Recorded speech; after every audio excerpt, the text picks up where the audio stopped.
So this video can go one of two ways. Either I'm gonna get some purists out there that tell me that I'm completely wrong and I'm stupid and I don't know what I'm talking about. Okay, three ways. One, I'm gonna get some purists out there that tell me I'm stupid and I don't know what I'm talking about. Two, I'm gonna confuse people that don't understand modes yet. Three, my hopeful outcome is that people that don't quite understand modes yet, but understand the mechanics of them, see how you can use them to kind of highlight specific chords based on their function, right? What mode they're in. So I wrote I was messing around today and I wrote a 2-5-1 ish, a little jazz progression. And I was playing over it, and nothing was clicking, it wasn't sounding right. And then I realized, oh, I should be playing modally over these, and it would sound right. So I thought I could show the difference between not playing modally versus playing modally, and you could see the difference. So the progression is pretty simple. It's A minor 7, D7, oops, G major 7, C major 7, B minor 7, see, back to C major 7, and then it hangs on there for a long time to come back around. That's the A section. That's what we're going to go over. So if you're not familiar with modes, you might think, oh, I could play this just my minor scale over this A because it's a minor. It won't sound right because of this note right here. Mode. Okay. We'll go over that in a minute. The next one would be so this is Dorian, right? So you need that. Actually, yeah, you need that note there. The next one is Mixolydian. That's the 7. So that just means that you need a flat D. And then the next one is pretty standard.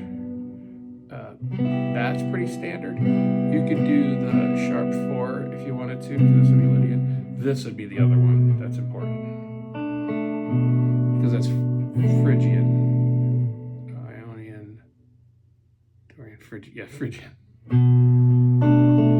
So instead of this, you have a minor second, a flat 2. I'll show you what I mean. So here's A, right? So if you were just going to play A minor over top of that, right? Let's play it. I'll show you what this sounds like.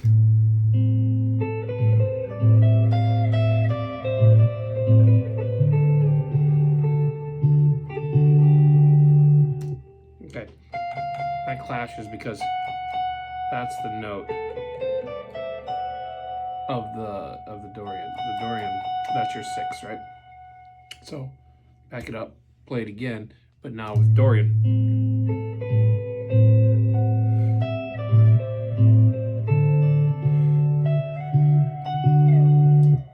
So,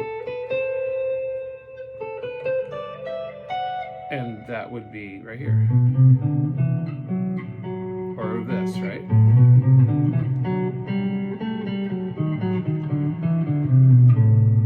And it would be the same as starting here.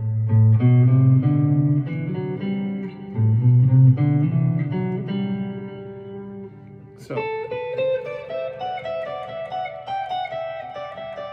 we're in a key of G.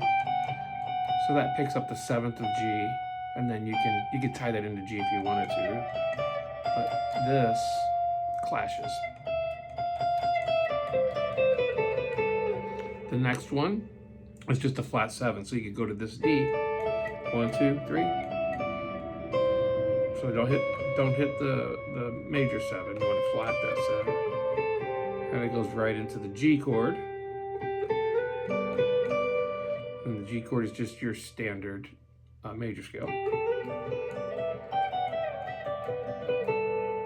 to the C, which you could sharp the 4. So technically it's Lydian, right? So if you were going to play this modally in the key of G, you would sharp that 4. So 1, 2, 3, sharp that 4.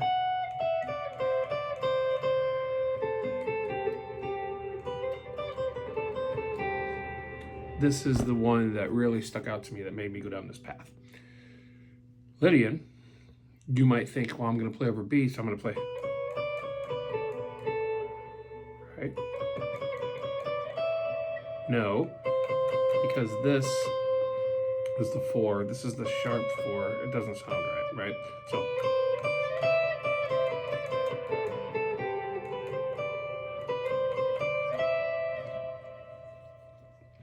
all together, it would sound something like this.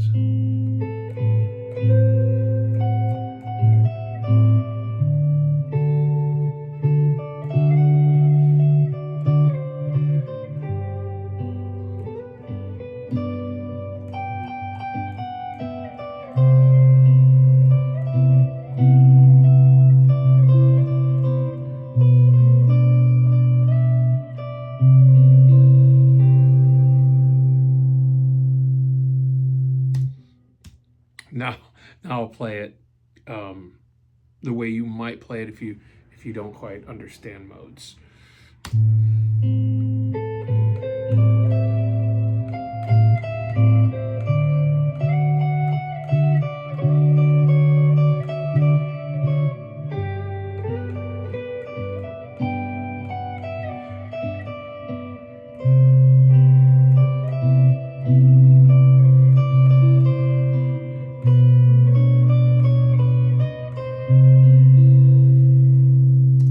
Bad note in there, but all of those other ones would be if I were just playing major and minor over the major and minor chords instead of the modal equivalent to those chords. And I think that's it. So hopefully that's helpful. And if you're playing something over a chord progression and it sounds terrible, it might be a modal thing. So you might want to. That's why pentatonic always works, because it takes the modal notes kind of out of the equation, right? So it just concentrates on notes that work, and that's why you can play pentatonic over everything. But if you're playing actual scales, and it sounds bad, you might want to think modally. All right, hope that's helpful.